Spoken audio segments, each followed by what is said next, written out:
नमस्कार दोस्तों। स्वागत है आपका इस चैनल में जिसका नाम है हिंदुस्तान को जानो। अगर आपने अभी तक इसे सब्सक्राइब नहीं किया है तो देर किस बात की। अभी सब्सक्राइब करें और अपने हिंदुस्तान के बारे में रोचक जानकारियां पाएं। आज हम लोग जानेंगे कोणार्क सूर्य मंदिर के बारे में। कोणार्क सूर्य मंदिर भारत के ओडिशा के पुरी जिले में समुद्र तट पर पुरी शहर से लगभग 35 किलोमीटर उत्तर पूर्व में कोणार्क में स्थित है। मंदिर का श्रेय पूर्वी गंगवंश के राजा प्रथम नरसिंह देव को दिया जाता है। सन 1984 में यूनेस्को ने इसे विश्व धरोहर स्थल के रूप में मान्यता दी है। भारतीय सांस्कृतिक विरासत के लिए इसके महत्व को दर्शाने के लिए भारतीय 10 रुपए के नोट के पीछे कोणार्क सूर्य मंदिर को दर्शाया गया है। यह मंदिर सूर्य देव को समर्पित था, जिन्हें स्थानीय लोग बिरंच नारायण कहते थे। इसी कारण इस क्षेत्र को अर्क क्षेत्र या पद्म क्षेत्र कहा जाता था। अर्क का मतलब सूर्य होता है। पुराणों के अनुसार श्री कृष्ण के पुत्र सांब को उनके श्राप से कोढ़ रोग हो गया था। सांब ने मित्रवन में चंद्रभागा नदी के सागर संगम पर कोणार्क में 12 वर्षों तक तपस्या की और सूर्य देव को प्रसन्न किया था। सूर्यदेव जो सभी रोगों के नाशक थे ने इसके रोग का भी निवारण कर दिया था। तब सांब ने सूर्य भगवान का एक मंदिर निर्माण का निश्चय किया। अपने रोगनाश के उपरांत चंद्रभागा नदी में स्नान करते हुए उसे सूर्यदेव की एक मूर्ति मिली। यह मूर्ति सूर्यदेव के शरीर के ही भाग से देवशिल्पी श्री विश्वकर्मा ने बनाई थी। सांब ने अपने बनवाए मित्रवन में एक मंदिर में इस मूर्ति को स्थापित किया। तब से यह स्थान पवित्र माना जाने लगा। यह कई इतिहासकारों का मत है कि कोणार्क मंदिर के निर्माणकर्ता राजा लांगूल नृसिंहदेव की अकाल मृत्यु के कारण मंदिर का निर्माण कार्य खटाई में पड़ गया। इसके परिणामस्वरूप अधूरा ढांचा ध्वस्त हो गया। पुरी के मदल पंजी के आंकड़ों के अनुसार और कुछ 1278 ईस्वी के ताम्रपत्रों से पता चलता है कि राजा लांगूल नृसिंहदेव ने 1282 तक शासन किया। कई इतिहासकार इस मत के भी हैं कि कोणार्क मंदिर का निर्माण 1253 से 1260 ईस्वी के बीच हुआ था। कोणार्क शब्द कोण और अर्क शब्दों के मेल से बना है। अर्क का अर्थ होता है सूर्य, जबकि कोण से अभिप्राय कोने या किनारे से रहा होगा। प्रस्तुत कोणार्क सूर्य मंदिर का निर्माण लाल रंग के बलुआ पत्थरों तथा काले ग्रेनाइट के पत्थरों से हुआ है। कलिंग शैली में निर्मित इस मंदिर में सूर्य देव को रथ में विराजमान किया गया है तथा पत्थरों को उत्कृष्ट नक्काशी के साथ उकेरा गया है। संपूर्ण मंदिर स्थल को 12 जोड़ी चक्रों के साथ 7 घोड़ों से खींचते हुए निर्मित किया गया है, जिसमें सूर्य देव को विराजमान दिखाया गया है, परंतु वर्तमान में 7 में से एक ही घोड़ा बचा हुआ है। मंदिर के आधार को सुंदरता प्रदान करते ये 12 चक्र साल के 12 महीनों को परिभाषित करते हैं तथा प्रत्येक चक्र 8 अरों से मिलकर बना है, जो अर दिन के 8 पहरों को दर्शाते हैं। यहाँ पर स्थानीय लोग सूर्य भगवान को बिरंच नारायण कहते थे। मुख्य मंदिर 3 मंडपों में बना है। इनमें से 2 मंडप ढह चुके हैं।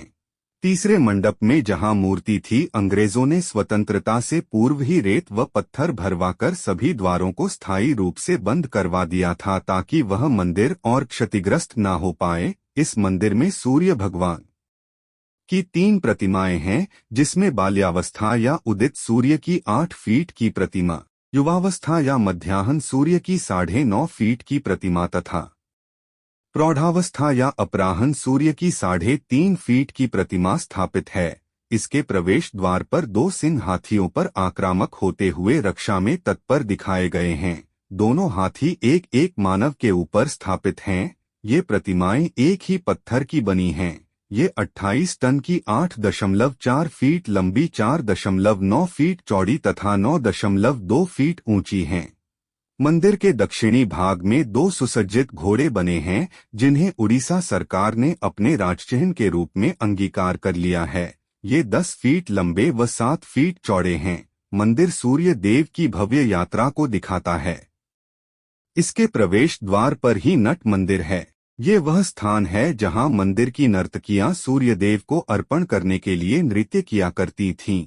पूरे मंदिर में जहां तहां फूल, बेल और ज्यामितीय नमूनों की नक्काशी की गई है। इनके साथ ही मानव, देव, गंधर्व, किन्नर आदि की आकृतियां भी ऐन्द्रिक मुद्राओं में दर्शित हैं। इनकी मुद्राएं कामुक हैं और कामसूत्र से ली गई हैं। मंदिर अब आंशिक रूप से खंडहर में परिवर्तित हो चुका है। यहाँ की शिल्प कलाकृतियों का एक संग्रह भारतीय पुरातत्व सर्वेक्षण विभाग के सूर्य मंदिर संग्रहालय में सुरक्षित है। महान कवि व नाटकार रवींद्रनाथ टैगोर ने इस मंदिर के बारे में लिखा है कि कोणार्क वह है जहाँ पत्थरों की भाषा मनुष्य की भाषा से श्रेष्ठतर है। 13वीं सदी का मुख्य सूर्य मंदिर एक महान रथ रूप में बना है, जिसके 12 जोड़ी सुसज्जित पहिए हैं एवं 7 घोड़ों द्वारा खींचा जाता है। यह मंदिर भारत के उत्कृष्ट स्मारक स्थलों में से एक है। यहाँ के स्थापत्य अनुपात दोषों से रहित एवं आयाम आश्चर्यचकित करने वाले हैं। यहाँ की स्थापत्य कला वैभव एवं मानवीय निष्ठा का सौहार्दपूर्ण संगम है। मंदिर की प्रत्येक इंच अद्वितीय सुंदरता और शोभा की शिल्पाकृतियों से परिपूर्ण है।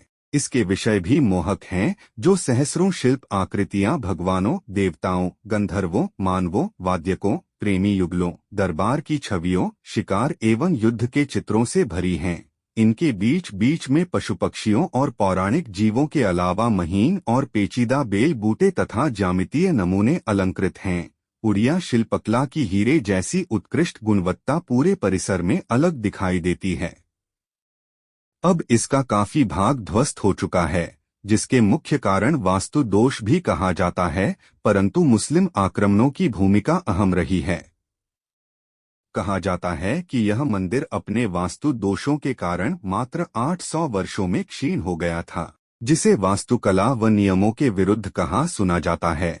इसी कारणवश यह अपनी समयावधि से पहले ही ऋग्वेद काल एवं पाषाण कला का अनुपम उदाहरण होते हुए भी धराशायी हो गया।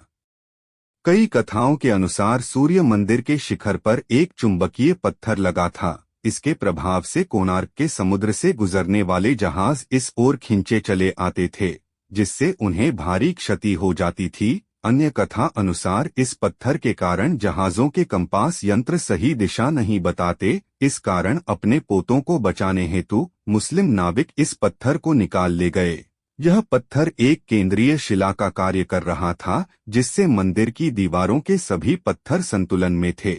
इसके हटने के कारण मंदिर की दीवारों का संतुलन खो गया और परिणामतः वे गिर पड़ी, परंतु इस घटना का कोई ऐतिहासिक विवरण नहीं मिलता।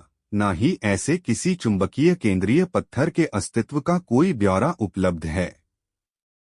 कोणार्क मंदिर के गिरने से संबंधी एक अति महत्वपूर्ण सिद्धांत कालाफाड़ से जुड़ा है। उड़ीसा के इतिहास के अनुसार कालाफाड़ ने सन 1508 में यहां आक्रमण किया और कोणार्क मंदिर समेत उड़ीसा के कई हिंदू मंदिर ध्वस्त कर दिए। उसने अधिकांश हिंदू मंदिरों की प्रतिमाएं भी ध्वस्त करी। हालांकि कोणार्क मंदिर की 20 से 25 फीट मोटी दीवारों को तोड़ना असंभव था, लेकिन उसने किसी प्रकार से दधिनौतिया मेहराब की शिला को हिलाने का प्रयोजन कर लिया, जो कि इस मंदिर के गिरने का कारण बना। दधिनौती के हटने के कारण ही मंदिर धीरे धीरे गिरने लगा तथा छत से भारी पत्थर गिरने से मुख्यशाला की छत भी ध्वस्त हो गई। उसने यहाँ की अधिकांश मूर्तियां और कोणार्क के अन्य कई मंदिर भी ध्वस्त कर दिए।